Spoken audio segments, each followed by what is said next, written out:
नमस्कार, election cafe में आपका स्वागत है। मैं अश्विनी कुमार सिंह। आज हमारे जो पैनलिस्ट हैं सुमित सर, बाबा, पुर्णेंदु जी और विचित सर, आप सभी का स्वागत है। दो लोगों ने स्विच कर लिया है अपना, जैसा बाबा ने पहले कहा है कि क्या चल रहा है ये? वो चुनाव का मौसम है ना, जिसको जिसकी कुर्सी पसंद आती है वो बदल ले रहा है। ठीक है, तो स्विच ओवर्स का जमाना है ना कि ये इसने आज से अजय निषाद ने ज्वाइन कर लिया भाजपा छोड़ के कांग्रेस को, कांग्रेस के लोग वहां चले जा रहे हैं, तो वही चल रहा है। हमारे न्यूज रूम में भी स्विचिंग वाला सिस्टम आ गया है। आज की चर्चा वीवीपैट पे हम कर रहे हैं, क्योंकि इलेक्शन कमीशन को नोटिस भेजा है सुप्रीम कोर्ट ने। सुप्रीम कोर्ट ने जवाब मांगा है कि क्यों ना वीवीपैट जो मिलान होता है, जो अभी तक 5 वीवीपैट का मिलान होता है, क्यों ना सभी जो वीवीपैट है उससे मिलान की व्यवस्था की जाए।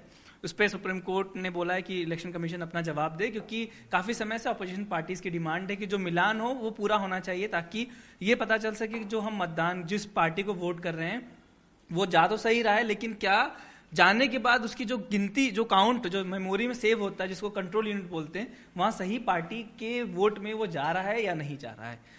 तो सुमित सर, बाबा से शुरुआत, क्योंकि बाबा को थोड़ा जल्दी जाना है। बाबा, आपके शो का प्रचार कर दूं क्या मैं? आईपीएल का शो है। आईपीएल का शो। हाँ। बाबा, सवाल ये है कि अपोजिशन काफी समय से मांग कर रहा था, उस पर सुप्रीम कोर्ट ने आखिर सुना है। हालांकि इलेक्शन कमीशन ने अभी तक इंडिया अलायंस की पार्टीज को मिलने का समय नहीं दिया था, जो बार बार ये लोग मांग रहे थे। आपको लगता है कि ये जो इस नोटिस के बाद से जो इनकी डिमांड है और एक फेयर इलेक्शन की जो बात अपोजिशन कह रहा है वो आ जाएगा? और क्या अपोजिशन अपने ही फेयर में नहीं फंसता हुआ नजर आता है कि जब वो जीतता है कोई स्टेट तो वहां ईवीएम में गड़बड़ी नहीं होती, लेकिन जैसे ही मध्य प्रदेश हारता है दिग्विजय सिंह बाहर आते हैं और बोलते हैं कि गड़बड़ी हुई है?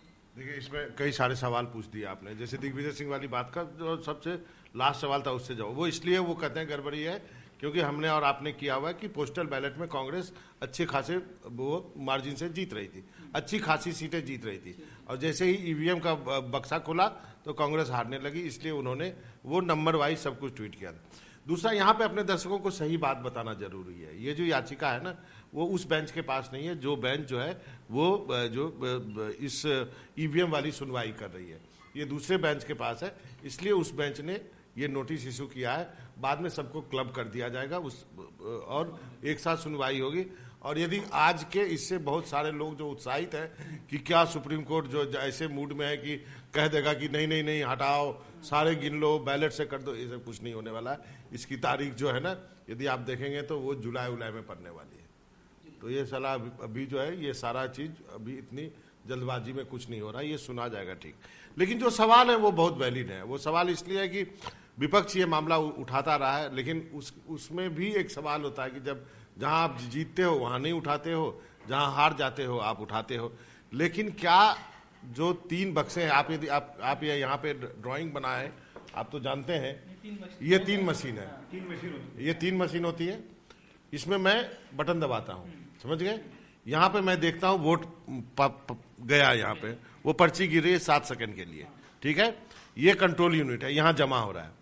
तो सबसे बड़ी आशंका 2 है कि मैंने यहाँ पे एक किसी छाप पे दबाया, पार्टी ए को दबाया, वही पार्टी का चिन्ह मुझे यहाँ दिखाई दिया, और यहाँ पे एक और कंट्रोल यूनिट होता है जिससे आवाज आती है।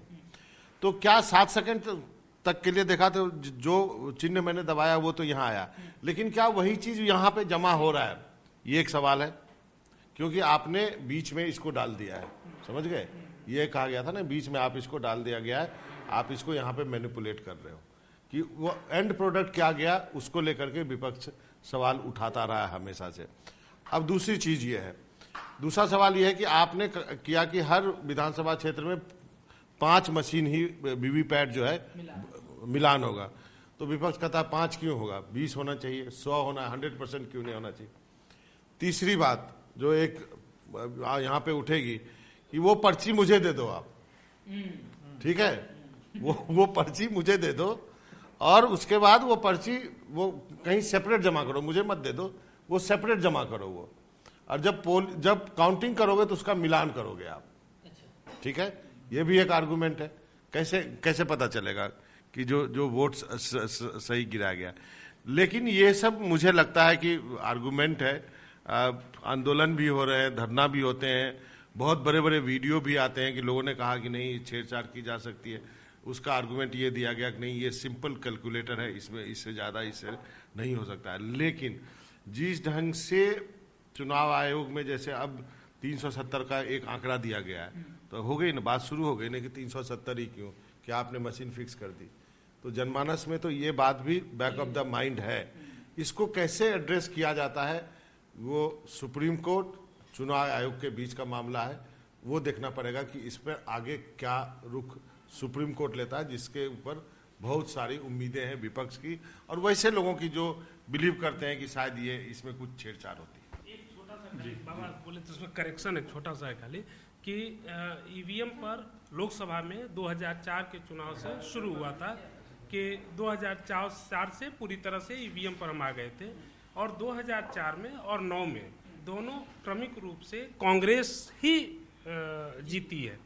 तो पहली जीत कांग्रेस को ही मिली है 2, उसके बाद 2 बीजेपी को मिली है, लेकिन चूंकि बीजेपी को प्रचंड बहुमत मिल गया इसलिए शायद नहीं सर उसमें और भी कुछ है। उसमें है ये है कि पहले जो है गवर्नमेंट कंट्रोल ईवीएम मशीन होती थी, बाद में इसमें प्राइवेट प्लेयर के मशीन आने लगे। सवाल इसलिए होने लगे कि जो ईवीएम मशीन बनाने वाली कंपनियां उसमें 4 डायरेक्टर बीजेपी के लीडर पाए गए। कमियां है इसमें, ऐसी बात नहीं, शंका के गुंजा जो है उसके पीछे तथ्य हैं, क्योंकि ये 4 जो पीएसयू बनाती है उसमें बीजेपी के लोग जो है बीजेपी के डायरेक्टर है। तो अच्छा नहीं आप सही करें। फिर कहा गया कि विदेश से ईवीएम आता है, एक फॉरेन कंट्री का भी नाम है, तो शंका करने ये पॉइंट आपका वैलिड है। मेरा बस खाली जो फैक्चुअल चीजें थी वो मैं रख रहा था। 2-3 चीजें, जितना मैं चुनाव को देखता हूं समझता हूं, मुझे इतनी बात पता है, इनफैक्ट हम सबको पता होगी, वोटिंग शुरू होने के पहले सुबह 8 बजे के पहले या 7 बजे के पहले वोटिंग के पहले 7 बजे 8 बजे हर पार्टी का जितने भी कैंडिडेट हैं जिसका नाम उस ईवीएम में है उनका एक रिप्रेजेंटेटिव उस पोल प्रेमाइसेस में मौजूद रहता है। उसको मशीनें कैसे काम करती हैं ये चुनाव आयोग के अधिकारी दिखाते हैं, बताते हैं। वो वीवीपैट भी दिखाते हैं कि ट्रायल के तौर पर कि हमने आपको ए पार्टी को दिया तो ए पार्टी की पर्ची दिख रही है।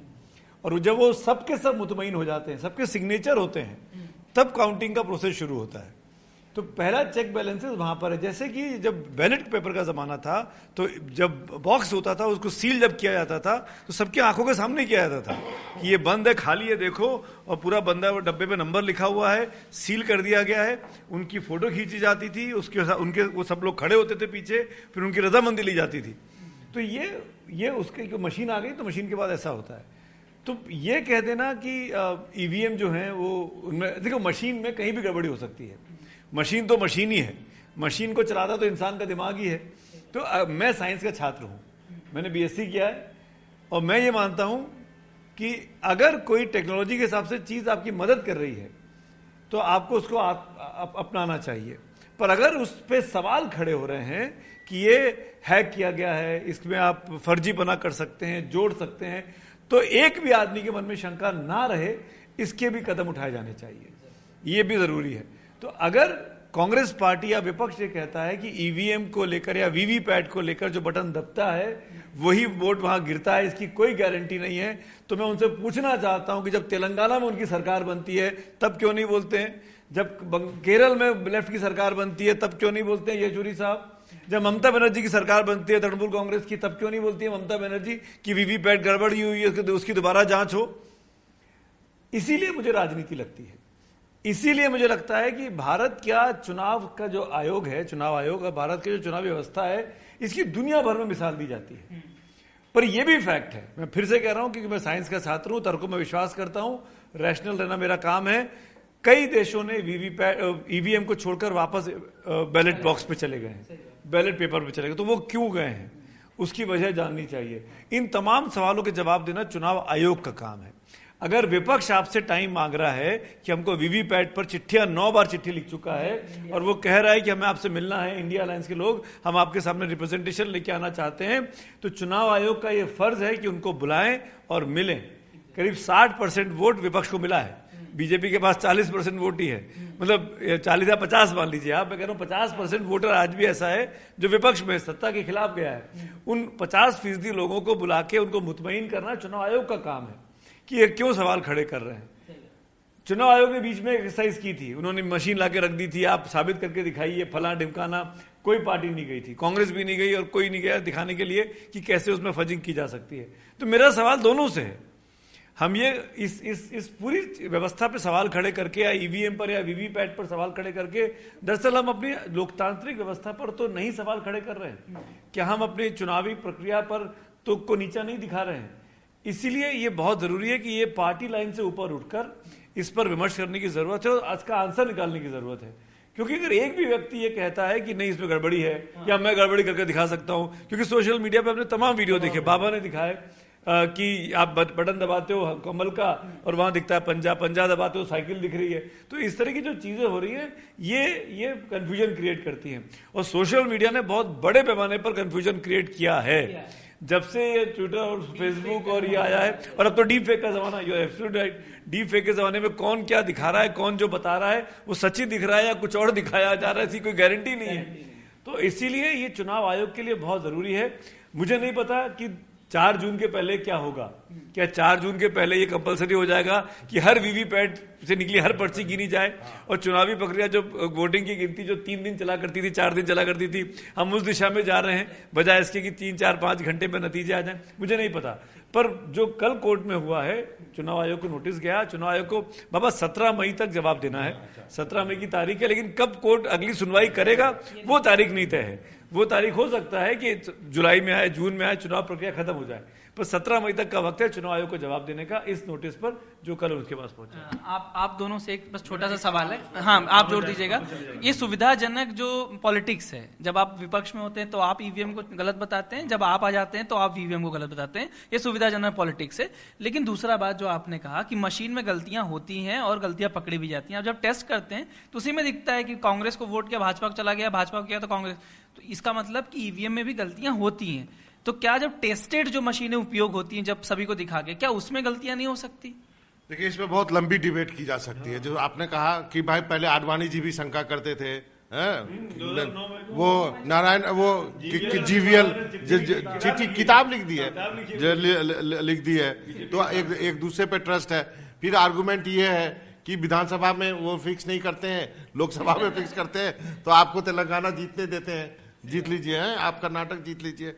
लेकिन सबसे बड़ा सवाल ये है, अच्छा एक आर्गुमेंट ये भी है कि जो मशीन रखी जाती है ना, जो इतने दिनों तक रखी जाती है स्ट्रांग रूम में, उस पर सबसे ज्यादा शंका होता है। अब कहा गया कि तेलंगाना इसलिए नहीं फिक्स कर पाए कि चुनाव हुआ, उसके बाद 2 दिन बाद गिनती हो गया, तो वो नहीं कर पाए। बाकी मध्य प्रदेश और वो छत्तीसगढ़ तो बहुत दिन रहा मशीन, अंदर पता नहीं क्या हुआ, हमको क्या मालूम। वो ये इन्हें पार्टी निगरानी भी करती है, लेकिन चुनाव होने से लेकर स्ट्रांग रूम की। फिर भी आपको कभी कभी मशीन नाली में मिल जाती है, किसी होटल में मिल जाती है, गाड़ियों में मिल जाती है, तो इसलिए शंका होती है। तो एक चीज इस पे भी विचार करना चाहिए, जैसे पोलिंग खत्म होता है आप वहीं पे वो आप जैसे एक ही बटन दबा के पता चला तो वहीं पे गिन लो आप, वो क्यों नहीं हो सकता? मशीन वहां से बाहर क्यों जाए? नहीं, ये इस बात पे चर्चा हो रही है कि आप देन एंड देयर हर बूथ का गिनती कर लो और उसके बाद कैलकुलेट कर लो, क्या दिक्कत है? मार हो जाएगी बाबा, जो भी मार हो जाए, इसी हार रहा हो तोड़-फोड़ कर देगा। इसी विचार के साथ आप सबको छोड़ जाता हूँ। इस पे अब आप डिस्कशन चालू रखिए। बाबा का शो है इसलिए बाबा को जाना पड़ेगा। विचित्र सर आप इधर आ जाइए, कुर्सी देखिए, कुर्सी का बदलाव हो रहा है। तो वीवीपैट पे जो सुप्रीम कोर्ट का नोटिस है और उसको लेके विवाद पुराना है। सबने बताया कि बीजेपी जब कल विपक्ष में थी तो वो ईवीएम पे सवाल उठाती थी, लाल कृष्ण आडवाणी ने सवाल उठाया, जीवीएल नरसिम्हा राव ने तो किताबी लिख दी। अब कांग्रेस 2 चुनाव से लगातार हार रही है और हार ही नहीं रही है, बहुत ऐतिहासिक हार है।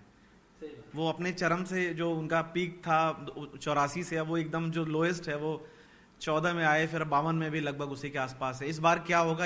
अब सोचिए एक ऐसी पार्टी जिसने देश पे एक लंबे समय तक राज किया, उसके बारे में यहाँ तक कहा जाता है कि क्या वो इतनी सीटें जुटा पाएगी कि विपक्ष के नेता का उसको जो आधिकारिक तमगा मिल सके। तो ये भी लोकतंत्र की एक वो है कि जो कल सत्ता के शीर्ष पर था, आज वो आधिकारिक रूप से विपक्ष के नेता पद का भी दावेदार नहीं रह गया है, लेकिन सवाल उठते हैं और राहुल गांधी ने बखूबी इसको बहुत जोर देकर कहा अभी 31 मार्च की रैली में कि मैच फिक्स है, और मैच फिक्सिंग का वो बहुत बड़ा सवाल था।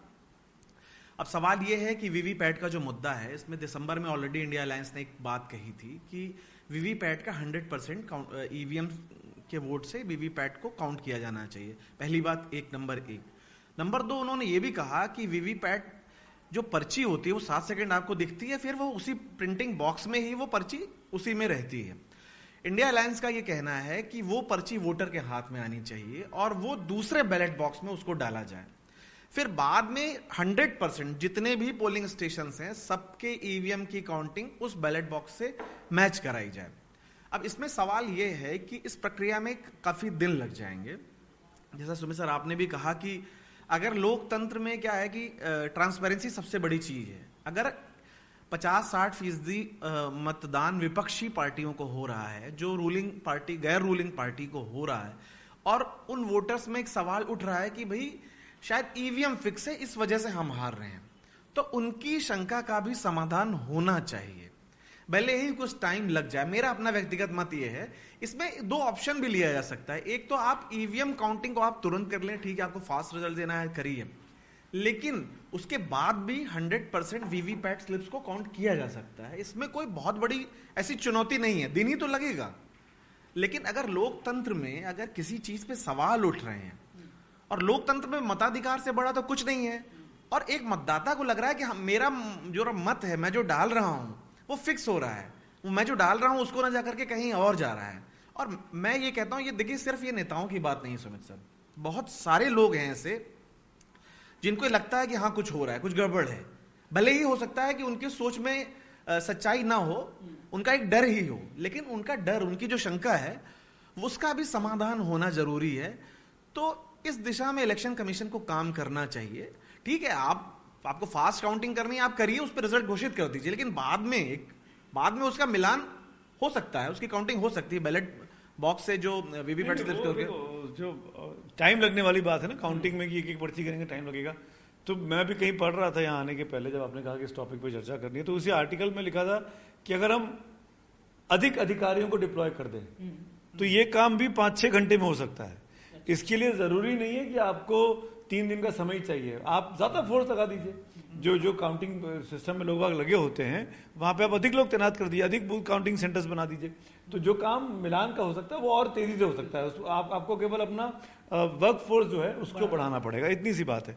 अगर वो, लेकिन सवाल वही है कि चुनाव आयोग ने बीच में, फॉर एग्जाम्पल मुझे आया, तुम भी थे, मैं भी था, यहाँ बूथ लगाया था दफ्तर के बाहर, जब विपक्ष ने सवाल खड़े किए कि भाई बटन में क्या वीवीपैट क्या होती है देख लो आके, हम लोग गए, हमने चेक किया, वहाँ 2 बच्चे, 2 कर्मचारी बैठे थे जिन्होंने हमको समझाया कि ऐसा ऐसा ऐसा होगा।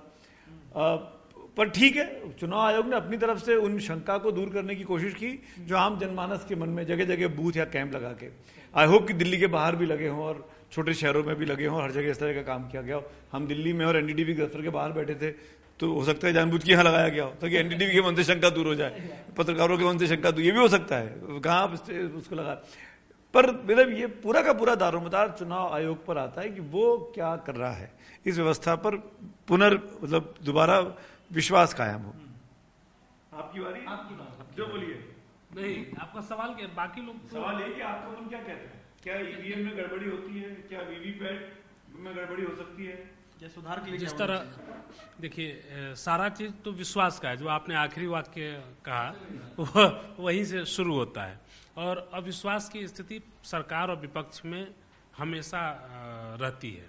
जवाहरलाल नेहरू को जब प्रचंड बहुमत मिल रहा था तब भी ये आरोप लोहिया जी जैसे नेता भी लगाते थे कि रिगिंग हो रही है, वो कांग्रेस अपने मसल पे बाहुबल से चुनाव जीत जाती है। आज उस तरह की चीज़ें तो नहीं हो सकती जिस तरह का ज़माना है, लेकिन उसके पैटर्न बदल गए हैं। मसलन कई जगहों पे इस तरह से होता है कि किसी का वोट अगर ये लगे कि हमें नहीं मिलना है तो उसको पैसे दे दो, उस तरह की चीज़ें आती हैं। तो इस तरह की बातें बार बार आता है। बिहार में रोज प्रशांत किशोर कहते हुए घूम रहे हैं कि अगर आप ये मुर्गा और भात पर 500 रुपये पर वोट दे दोगे और सोचोगे कि तुम्हारा विधायक जो है 5 करोड़ में न बिके तो तुम 50 रुपये 100 रुपये में 500 रुपये में बिक जाओगे, वो 5 लाख में नहीं बिकेगा। तो ये एक मौलिक प्रश्न है। उससे बड़ी चीज ईवीएम को लेकर के ये है कि दुनिया में करीब, अब आप सब लोग जो बोल चुके हैं वही दोहराना ठीक नहीं है, तो थोड़ा इस विस्तार को आगे ले चलते हैं, इस कहानी को विस्तार देते हैं कि दुनिया में करीब जो लगभग 200 देशों में 100 से ज़्यादा देश ऐसे हैं जो डेमोक्रेटिक तरीके से चुनाव लड़ते हैं और जीतते हैं। माना जाता है कि वहाँ पर चुनाव की प्रक्रिया बड़ी साफ सुथरी है। उनमें सौभाग्य से एक हमारा देश भी है, क्योंकि हम दुनिया के सबसे बड़े लोकतंत्र हैं। लेकिन ईवीएम से वोटिंग मुश्किल से 25 देशों में होती है। और सबसे बड़ी बात है कि बड़े बड़े देशों की जो बात हुई उसमें अमेरिका, जो कि 250 वर्षों का करीब करीब दुनिया का सबसे पुराना लोकतंत्र है, वहाँ नहीं होता। नहीं, सर राष्ट्रपति का जब चुनाव होता है वहाँ पर ये माना जाता है, सवाल सबसे पहले वहाँ पर उन देशों में था जहाँ पर ईवीएम आया, वो तकनीक में हमसे बहुत आगे हैं। लेकिन वहाँ के लोगों ने, जो हम आज शंका पैदा कर रहे हैं, करीब शंका तो कांग्रेस ने 2014 के बाद ही पैदा करना शुरू किया था।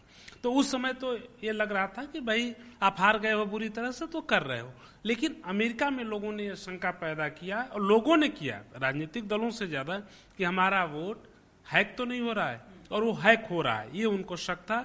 इसीलिए वहाँ आज भी बैलेट पेपर से हो रहा है, फ्रांस में हो रहा है, जर्मनी में हो रहा है, इंग्लैंड में हो रहा है, उन देशों में हो रहा है जो कि डेमोक्रेटिक सेटअप में हमसे पहले से हैं, या हम उनका दावा है कि वो पहले से जानते। हम भले बाद में शुरू हुए, लेकिन जितना शानदार तरीके से 75 वर्षों में हमारे यहाँ लोकतंत्र का कारवां आगे बढ़ा है, वो एक अपने आप में चमत्कृत करने वाली चीज है। तो ये सवाल तो है कि अगर ये लग रहा हो कि लोकतंत्र सिर्फ मामूली चुनाव नहीं है लोकसभा का या विधानसभा का, आप अपने लिए 5 साल तक अपना भविष्य लिखते हैं, 5 साल क्या उससे ज्यादा के लिए लिखते हैं। वो 5 साल का लम्हा सिर्फ 5 साल के लिए नहीं होता है, उसमें खता जो होगी उसका अंजाम सदियों को भुगतना पड़ेगा, और कुछ अच्छी चीजें होंगी तो उसका परिणाम भी सुखद परिणाम भी सदियों को मिलेगा। इसलिए अगर ये लग रहा हो कि ईवीएम में चूंकि तकनीक का मामला है और कोई भी दुनिया की ऐसी तकनीक नहीं है जो फुल प्रूफ है, तो भले 3 दिन बाद रिजल्ट आए, फर्ज कीजिए 4 तारीख को रिजल्ट आना है और आप बैलेट बॉक्स से करेंगे चुनाव, बैलेट बॉक्स से चुनाव करेंगे, तो अब आपका हो सकता है चुनाव का रिजल्ट 4 तारीख की जगह 7 तारीख को आए, 3 ही दिन बढ़ेगा ना। तो इसमें कोई बुराई नहीं है। अमेरिका 2 कारणों से इस चीज को करता है, एक तो हैक वाली बात थी, और दूसरी एक बड़ी अच्छी बात है कि उनको ये लगता है कि हमारा अतीत इससे जुड़ा हुआ है। हम भारतीय तो कुछ ज्यादा ही अतीत जीवी हैं, तो इसलिए कम से कम 75 साल ही सही हमारा पुराना जुड़ा हुआ है, तो लौट आने में कोई बुराई नहीं है अगर आप इससे करें। इसलिए भी लौट के आप आ सकते हैं कि आज से 35-40 साल पहले तक हमने देखा है अपनी आंखों से कि कैसे बूथ लूटे जाते थे, बूथ बाहुबल से लूटे जाते थे। और जो लोग आज लोकतंत्र की बड़ी दुहाई देते हैं, उन ताकतवर पार्टियों को हमने बूथ लूटते हुए देखा है बचपन में। तो इसलिए ये कहना कि अब जो है वही खाली गड़बड़ है, पहले दूध के धुले थे, हर जगह वैसी ही स्थिति थी। लेकिन आज बूथ लूटना मुश्किल होगा, अब चीजें बदल गई हैं, क्योंकि पहले जो दलित जातियां थी, पिछड़ी जातियां थी, वो वोट देने नहीं जा पाती थी और उनके वोट पड़ जाते थे। आज आप ऐसा नहीं कर सकते हैं, हर व्यक्ति अपने वोट को लेकर के जागरूक है, इसलिए आप रिगिंग तो नहीं कर सकते हैं उस तरह से, फिजिकल रिगिंग नहीं कर सकते हैं। तो इसीलिए ये लगता है कि लौट आना चाहिए। आइए और देखा जाए उस तरह का भी एक नया प्रयोग होगा, पुराना प्रयोग होगा जो नए मैंने क्या कहते हैं नए वर्जन में सामने आ सकता है। इसमें क्योंकि टाइम हो रहा है, मैं हाँ जी, वीवीपैट का मतलब बता देना चाहिए दर्शकों को, voter verified paper audit trail. नाम में ही ऑडिट है, तो ऑडिट की तो बात की जा रही है, तो वो ऑडिट चुनाव आयोग क्यों नहीं करा सकता है। और उस ऑडिट कराने को लेकर चुनाव आयोग को इनिशिएटिव लेते हुए, अगर मान लीजिए उनको राजनीतिक पार्टी में भरोसा नहीं है कि भाई ये तो बाहर जाके हंगामा करेंगे, विपक्ष के लोग हैं उल्टा ही बोलेंगे, तो देश के 5, 6, 10 बड़े जो चुनाव आयुक्त रह चुके हैं, जो चीफ जस्टिस रह चुके हैं, उनको बुलाया, उनको तसल्ली कहा है कि ये जो आप देख के जा रहे हैं सिस्टम को, ये सिस्टम जो है ये पूरा का पूरा ट्रांसपेरेंट है, इसमें कोई घपला नहीं है, ताकि सबके मुंह बंद हो सके। सर एक आखिरी कमेंट करके इसको खत्म करते हैं। सबसे बड़ा विषय है इसमें विश्वास का। पहले आप बैलेट से करते थे, 4 में आप इंट्रोड्यूस किया आपने ईवीएम, उस समय 2 मशीनें होती थी, बैलेट यूनिट और कंट्रोल यूनिट, वीवीपैट नहीं था। 14 में आपने वीवीपैट लाए, सब कवायद थी विश्वास की। आपने पहले ईवीएम लेके आए तभी लोगों को विश्वास नहीं हुआ, जैसे हमने बड़ा अडवाणी जी ने 14 में आया था, पहली बार 14 में वीवीपैट लाया गया और 14 में इसमें 100% था। तो 14 में जो लाया गया वो इसलिए लाया गया ताकि जो आप वोट डाल रहे हैं आपको पता चल सके कि वोट आप सही डाल रहे हैं, तो इस एक विश्वास से बढ़ाने के लिए लाया गया। लेकिन जनता को विश्वास अभी भी नहीं है या पॉलिटिकल पार्टीज को विश्वास नहीं है। सवाल ये सुमित सर कि देखिए टेक्नोलॉजी जो भी चीज आती है वो आपके काम को स्मूथ बनाती है। आपने विचित्र सर जो आपने बात की अमेरिका की, अमेरिका की पॉपुलेशन और हमारी पॉपुलेशन में अब जमीन आसमान का फर्क आ चुका है। हमारे यहाँ करीब 100 करोड़ इस बार मतदाता एलिजिबल हो जाएंगे, वोट करेंगे। मान लीजिए 70 करोड़ पर्चियां जो बनेंगी वैट, उसके लिए कितने पेड़ काटे जाएंगे, कितने संसाधन की जरूरत पड़ेगी, खर्चा कितना होगा, वो हमारे टैक्स पेयर का मनी होगा। सवाल ये है कि जो टेक्नोलॉजी आती है वो विश्वास बढ़ाती है, और इसमें अगर विश्वास नहीं आ रहा है, और मैं देखता हूं सर कि इस इलेक्शन कमीशन उदासीन बहुत रहता है, वो इंटरटेन नहीं करता जैसे बाकी एजेंसीज करती हैं। आप लेटर लिखिए जवाब नहीं आएगा, आप जवाब मांगिए सवाल नहीं आता, कुछ भी नहीं आता है। आपको लगता है कि ये उदासीनता इलेक्शन कमीशन की है जो और सस्पिशन बढ़ाती है कि हाँ कुछ मिला हुआ है सरकार से और ईवीएम के जरिए, क्योंकि मशीनें जो बनती हैं वो सरकारी PSUs में बनती हैं। और ऑपोजिशन आरोप लगाता रहा कि पिछले 10 सालों में जो सरकारी संस्थाएं थी उनका दुरुपयोग बढ़ गया है, चाहे उसमें जांच एजेंसी से ले लें चाहे बाकी एजेंसी से ले लें, सबका दुरुपयोग बढ़ गया। और ईवीएम बनता है सरकारी PSU में, और PSU के जो डायरेक्टर से लेकर सब अपॉइंट सरकार करती। तो क्या आपको लगता है ये जो जाल है, जो अपॉइंटमेंट से लेकर ईवीएम बनाने से लेकर और जो जवाब नहीं देना और जो उदासीनता जो इलेक्शन कमीशन की है, वो लोगों के और ऑपोजिशन के मन में और एक अविश्वास पैदा करता है इस विषय, इस पूरे व्यवस्था को लेकर? देखो, अगर भरोसा नहीं है तो फिर आप कितनी भी कोशिश कर लो भरोसा नहीं होगा। अगर मैंने मन में ठान लिया है कि ये आदमी ऐसा है और मैंने उसको तय कर लिया है तो फिर वो मेरे लिए जीवन और वैसे ही रहेगा, क्योंकि मैंने तय कर लिया कि भाई मैं तो उसको यही मान के चलूंगा। तो गलती जो लोग व्यवस्था पे सवाल खड़े करते हैं उनको ही, मतलब मैं इसीलिए कह रहा हूँ कि मैं साइंस का छात्र हूँ, तर्कों में विश्वास करता हूँ और तर्कों को ही जानना समझने की कोशिश करता हूँ। अगर वीवीपैट को लेकर ये जो सवाल खड़ा कर रहे हो कि PSU है और कंपनियां हैं ताम है जाम है, भाई इसके पहले भी ये व्यवस्था थी ना, PSU बनाती थी, है ना, सरकार से PSU हुआ। तो जब सरकार बना के मशीन लगाती है तो ईमानदारी से काम चल रहा था। अब जब PSU बना रही है तो करप्ट हो गया है, सरकार ने उसमें 4 आदमी अपने रख दिए तो करप्ट हो गया है। ये चीजें इसमें सिर्फ एक चीज हो सकती है जो मुझे लगता है आपकी बातों से जहां पर मैं थोड़ा सा सहमत हो सकता हूं, वो ये कि अगर लोगों के मन में शंका शुबा है मशीन को लेके और चुनाव आयोग को काम है कि आप केवल फ्रीक्वेंटली आस्क क्वेश्चन के जरिए जवाब ना दें, आप उनकी वेबसाइट पे ना जाएं कि आपको जो भी चाहिए यहां जाके आंसर मिल जाएगा आपको। हमको FAQ से नहीं चाहिए, हमको मैन टू मैन हियरिंग चाहिए। मैं सीधे बैठ के चीफ CEC से पूछ सकूं कि आप मुझे तसल्ली कराइए। अगर CEC एक्सपर्ट नहीं उस मशीन के, जो इसने इंजीनियर बनाई उसको बिठाइए हमारे सामने, जो हिंदी में, तमिल में, उर्दू में, इंग्लिश में, हर भाषा को जानता हो, हर भाषा के व्यक्ति को तसल्ली दे सके कि नहीं ये चीज जो है वो जेन्युइन है। और वो केवल डेमोन्स्ट्रेशन लगा देने से, जैसे हमने अपना एग्जांपल दिया, जो वो 2 आदमी बैठे थे बेचारे कर्मचारी, उनकी कोई गलती नहीं थी। मैंने और बाबा ने उनसे 3 सवाल पूछे, बाबा मेरे साथ थे, वो नहीं जवाब दे पा रहे थे। अब उसमें हमारे मन में शक पैदा हो गया, पर हमने तो कहीं ट्वीट नहीं किया कि ये खराब आदमी, गलत आदमी, क्योंकि हम सिस्टम के खिलाफ नहीं जाना चाहते थे। पर मेरा ये कहना है कि ये काम सबसे अधिक दायित्व जो है वो चुनाव आयोग का है। TN शेषन के पहले चुनाव आयोग को कोई जानता नहीं था, कैसे चुनाव होते हैं इस देश में कभी सोचा भी नहीं था। शेषन साहब ने आके चुनाव आयोग की ताकत का एहसास कराया। अभी 20 साल पहले की बात है भाई, ज्यादा पुरानी बात थोड़ी है।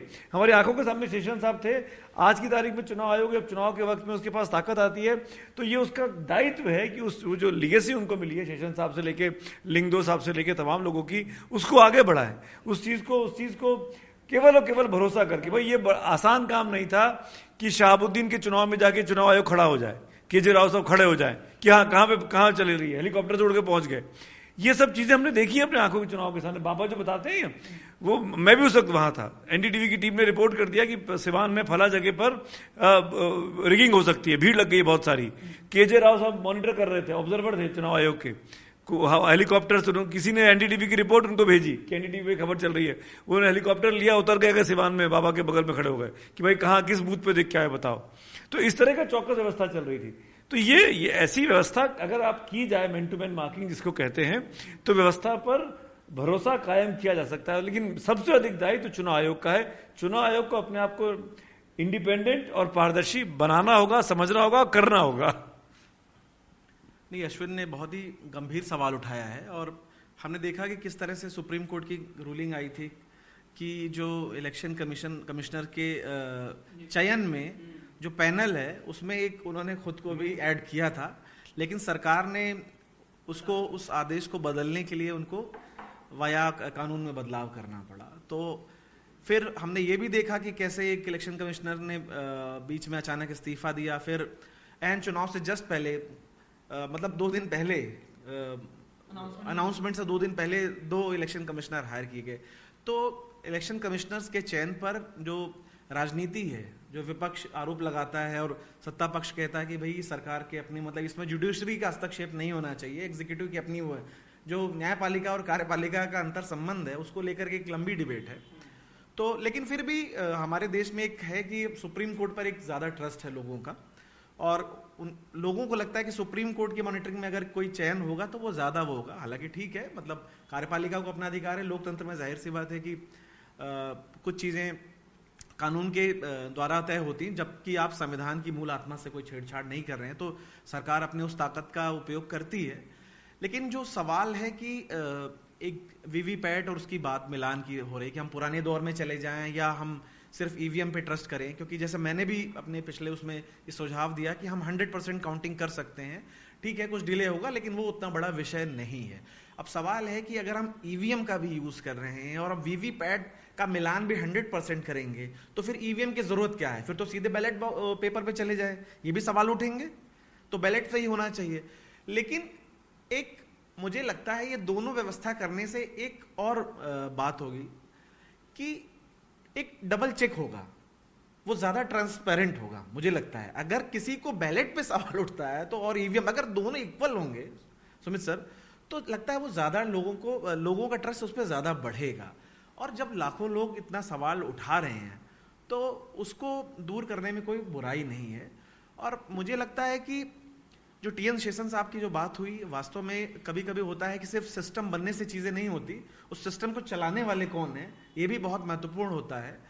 तो कुछ चीजों को मुझे लगता है राजनीति से परे होना चाहिए। उसमें एक है इलेक्शन कमीशन, क्योंकि एक लोकतंत्र में जो हम चुनते हैं वो एक चुनाव के द्वारा ही चुनते हैं लोगों को, और चुनाव ट्रांसपेरेंट होना चाहिए, निष्पक्ष होना चाहिए, लेवल प्लेइंग फील्ड पे होना चाहिए।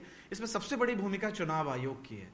तो चुनाव आयोग कैसे ट्रांसपेरेंट होगा और उस पर कैसे सवाल ना खड़े हों, इस पे हमें झांक कर देखने की जरूरत है। और उसमें जो भी सुधार जरूरी हैं वो होने चाहिए और सरकार को भी इसको लेकर के ध्यान देना चाहिए। एक चीज जो अश्विन ने कहा कि खर्चा बहुत बढ़ जाएगा, पेड़ के कटने वाले सवाल से तो मैं जरूर इत्तेफाक रखता हूं कि एक संवेदनशील मुद्दा है, पर्यावरण का सवाल है।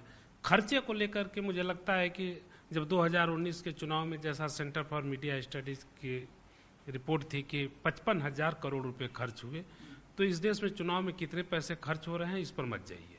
वो खर्च इतने हैं कि मुझे लगता है कि कई छोटे मोटे देशों का सालाना बजट हो सकता है। दूसरी बात कि विश्वास का सवाल है। ये विश्वास का सवाल मैं फिर कह रहा हूँ कि बावजूद इसके कि ईवीएम में समस्या है, वो बैलेट बॉक्स पर भी हो सकता है, बैलेट पेपर पर भी हो सकता है। और ये कुछ उसी तरह का मसला है जैसे संविधान को लेकर के पूर्व राष्ट्रपति के.आर. नारायणन ने कहा था कि हमको अपने दिल में झांक के सोचना चाहिए कि संविधान को हमने फेल किया या संविधान फेल हो गया या हमने संविधान को फेल किया। वैसे ही अगर हमारी नीयत, हमारी माने जो लोग राजनीतिक व्यवस्था में हैं, जो राजनीतिक पॉलिटिकल प्लेयर्स हैं, उनकी नीयत में सहीपन नहीं रहेगा तब तक ये दिक्कतें आएंगी। और ये दिक्कतें कल को अगर ये हो जाता है, बैलेट बॉक्स बैलेट पेपर पर फर्ज कीजिए हो सकता है। मुझे एक घटना याद है 1998 या 99 का, साल में मैं कंफ्यूजन कर रहा हूँ, लोकसभा का चुनाव था। बिहार में मधेपुरा से लालू यादव और शरद यादव एक दूसरे के खिलाफ लड़े थे। उस चुनाव में लालू यादव जीतने लगे, शरद यादव पीछे हो गए। शरद यादव ने कि चुनाव में रिगिंग हुई है, मुझे जानबूझ करके लालू यादव ने हराया है, जबकि चुनाव आयोग उस समय आज का चुनाव आयोग नहीं था, उसमें चुनाव आयोग का जलवा था उस समय। फिर भी ये हुआ कि उन्होंने कहा कि चुनाव आयोग इस तरह का काम कर सकता है, कर रहा है और मुझे जानबूझ के हराया जा रहा है। वो धरने पर बैठ गए। तब तक पूरी गिनती नहीं हुई थी। शुरुआत में लगातार लालू यादव बढ़त बनाए थे। कुछ देर के बाद पासा पलट गया और शरद यादव करीब 35-40 हजार वोट से जीत गए। जैसे ही जीते उन्होंने अपना कुर्ता पैजामा झाड़ा, कुर्ता धोती झाड़ा और उठ करके चले गए। अब लोकतंत्र की सारी व्यवस्था सुरक्षित हो गई। तो ये स्थिति आज भी है और इसीलिए हमें लगता है कि हम सबको, मतलब हम सबको नहीं, हम आप तो वोटर हैं और मैं एक वोटर के तौर पर तो मैं ये मान के चलता हूं कि जो लोग देश चलाने का दावा कर रहे हैं वो लोग ईमानदार होंगे, वो लोग न्यायप्रिय होंगे और यदि वो गांधी और तमाम महान लोग, भगवान राम से लेकर के महात्मा गांधी तक का जो लोग नाम लेते हैं, कुछ तो उनके आचरण से सीखते होंगे। नहीं सीखते हैं उनकी समस्या है, लेकिन ये दिक्कत किसी भी सिस्टम में उठाया जा सकता है। फिर भी ईवीएम पर अगर सवाल है तो आप बैलेट पेपर की तरफ बढ़ चलिए, क्या हर्ज है। तो इसी विषय के साथ, इसी जो विचित सर ने बात कही आखिर में कि पहले आरोप लगा जब चुनाव जीत गए तो कुर्ता झाड़ के चले गए, तो यही हाल शायद ऑपोजिशन का भी है और सत्ता पक्ष वाली पार्टी भी जब ऑपोजिशन में होती तो यही सवाल है। लेकिन इलेक्शन कमीशन से ये उम्मीद है कि आगे चल के वो जो भी डाउट हैं लोगों के मन में उसको दूर करने की कोशिश करें। उसको प्रोएक्टिव होना चाहिए, उसको इस तरह से निष्क्रिय नहीं दिखना चाहिए। वो उसकी अपनी जो स्वायत्तशासित संस्था है और इस देश में लोकतंत्र के को लेकर के बहुत गरिमापूर्ण संस्था है, उसकी मर्यादा के लिए जरूरी है कि वो एक्टिव दिखे। तो आज की चर्चा में बस इतना ही। कल मिलते हैं किसी और विषय के साथ, तब तक के लिए बहुत बहुत धन्यवाद।